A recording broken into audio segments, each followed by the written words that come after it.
Welcome to Spilling the Beans.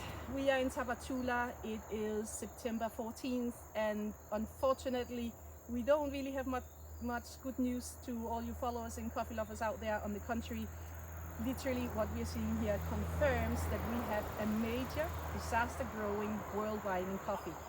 Here in TAPACHULA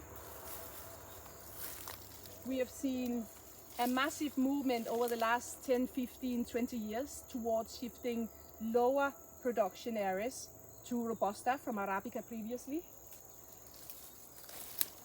Even with global warming, climate change and the extremes of weather, we are now seeing that even the Robusta in lowlands are being severely affected.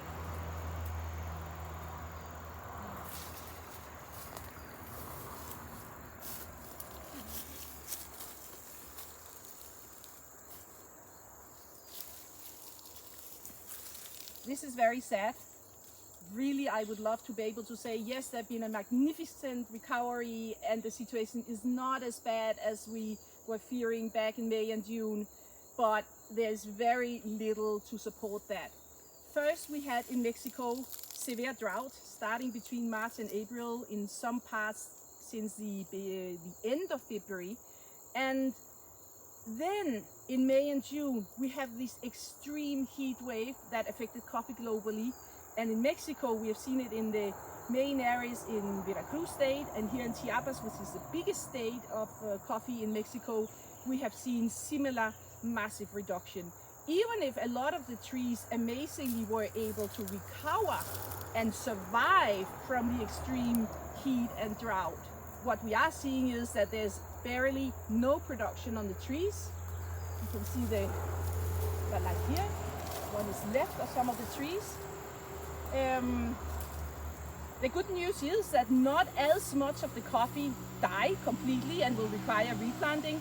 Still, however, because of the coffee trees production cycle, we will not see almost any high production volumes this year. And even next year, the tree is still in recovery and will need the full year ahead to produce vegetative growth of branches with leaves.